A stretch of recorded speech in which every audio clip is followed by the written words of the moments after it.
Doctor Farooq Abdullah अब खुल्लम खुल्ला मुस्लिम से एकजुट होने के लिए कह रहे हैं और कह रहे हैं कि अगर एकजुट नहीं हुए तो हम मिटा दिए जाएंगे, हम हाशिए पर चले जाएंगे, हमारी पहचान खत्म हो जाएगी। तो क्या ये लोगों में एक डर पैदा कर रहे हैं मुस्लिम्स में कि अगर भारतीय जनता पार्टी की सरकार बनती है तो मुस्लिम जो है वो खतरे में आ जाएंगे। नमस्कार, जम्मू संवाद देख रहे हैं आप और मैं हूं ललित खजूरिया। डॉक्टर फारूक अब्दुल्ला राजनीति में वो नाम जिसने खूब शोहरत ली और बड़े बड़े ओहदे भी संभाले।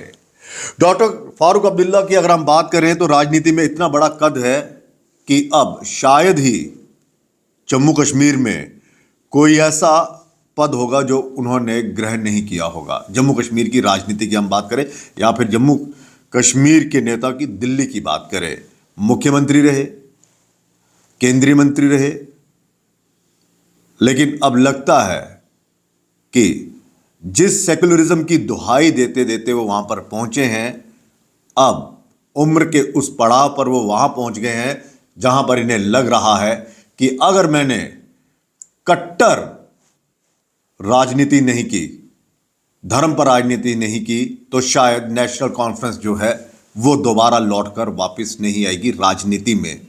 जो हमने पिछले 10 सालों से देखा है कि किस तरह से नेशनल कॉन्फ्रेंस का जो ग्राफ है पिछले 10 सालों में वो उस दहलीज पर पहुंच गया है। यहाँ पर ऐसा लग रहा है कि अगर ये पार्टी जो है नहीं संभली तो ये अपना वजूद खो देगी। जिस तरह से नेशनल कॉन्फ्रेंस में जो फूट डली थी और जिस तरह से कुछ नेताओं ने पार्टी को अलविदा कह दिया था, लेकिन अब उसी पार्टी को मजबूत करने और जम्मू की राजनीति में अपने अस्तित्व को बनाए रखने के लिए डॉक्टर फारूक अब्दुल्ला का जो बयान आया है वो ये बता रहा है कि अब उन्हें सिर्फ धर्म की राजनीति करनी है, ना कि जम्मू कश्मीर की उन्नति या फिर देश की एकता के लिए उन्हें राजनीति करनी है। दरअसल उनका एक बयान आया जो बता रहा है कि सहारा जो लिया जाएगा वो धर्म के आधार पर लिया जाएगा और खुल्लम खुल्ला जो है वो लोगों से वोट मांगे जाएंगे इसी आधार पर। वो आधार क्या है? वो आधार है मुस्लिम कार्ड। जी हां, डॉक्टर फारूक अब्दुल्ला का ये बयान बता रहा है कि अब उन्हें सिर्फ मुसलमानों पर ही भरोसा है। अब उन्हें सिर्फ जम्मू कश्मीर के मुसलमान ही बचा सकते हैं, उनकी पार्टी को दोबारा से सत्ता में ला सकते हैं, खोया हुआ वजूद जो है वो वापस ला सकते हैं और वो मुसलमानों के नाम पर अब राजनीति कर रहे हैं। उनका जो बयान मैं आपको पढ़कर बता देता हूं जो अखबार में छपा है। डॉक्टर फारूक अब्दुल्ला ने कहा है कि मुस्लिम जो हैं वो एकजुट और सतर्क हो जाएं, नहीं तो उनका वजूद खत्म हो जाएगा। यानी कि मुसलमान जो हैं उनकी जो एक पहचान है वो खत्म हो जाएगी। हालांकि उन्होंने किसी पार्टी का नाम तो नहीं लिया, लेकिन उन्होंने ये जरूर कहा कि ये लोग राम के नाम पर हिंदुओं से वोट मांगेंगे, हम सभी को एकजुट होकर रहना है, अन्यथा हम सभी मिट जाएंगे। नेशनल कॉन्फ्रेंस मुख्यालय में ये एक आयोजन किया गया था और वहाँ पर गुज्जर जो बकरवाल है उस सम्मेलन को वो संबोधित कर रहे थे डॉक्टर फारूक अब्दुल्ला। उन्होंने कहा कि गुज्जर बकरवाल समुदाय को शिक्षित व जागरूक होना पड़ेगा और सत्ता में रहे बिना किसी भेदभाव की जनता के लिए हमने काम किया। कई बार दिल्ली ने हमारी वित्तीय मदद नहीं की, कई बार हमें रोक दिया गया। ये वो बता रहे हैं कि हमने बिना धर्म बिना जाति के सत्ता जो थी, जब जम्मू कश्मीर की सत्ता उनके हाथ में थी तब उन्होंने काम किया, लेकिन अब भाजपा वाले हिंदुओं के सामने हमें पाकिस्तानी बताते हैं, लेकिन घबराने की ज़रूरत नहीं है। अल्लाह पर भरोसा रखो, ज़िंदगी भर मौत अल्लाह के हाथ में है। जिसका ईमान पक्का होता है वो मौत से नहीं डरता। उन्होंने गुज्जर बकरवाल समुदाय को भाजपा को वोट ना देने के लिए कहा है। आप सोचिए,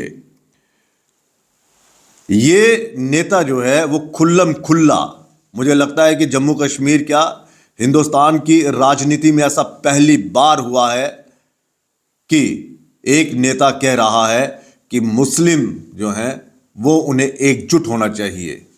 वरना हम जो है मिटा दिए जाएंगे। डॉक्टर फारूक अब्दुल्ला से सवाल बनता है कि एकजुटता किसके लिए? क्या सिर्फ मुसलमान ही एकजुट होकर आपको सत्ता पर काबिज करेंगे, या फिर आपने उस दौर को, उस नफ्स को पहचान लिया है कि धर्म के नाम पर ही राजनीति जो है वो की जाएगी, वरना हम हाशिए पर चले जाएंगे। उन्होंने कहा कि कश्मीर के लोगों को कहा कि आप लोगों को तय करना है कि जन्नत चाहिए या जहन्नम। नहीं जागे तो आपसे मेरी मुलाकात अल्लाह के पास होगी। हमने जिन लोगों को फ़ायदा पहुंचाया आज वो हमारे खिलाफ हो गए हैं। पैसे के लिए ईमान बदल जाता है। दूसरी जमात के पास बहुत पैसा है लेकिन जाना उसी खुदा के पास है।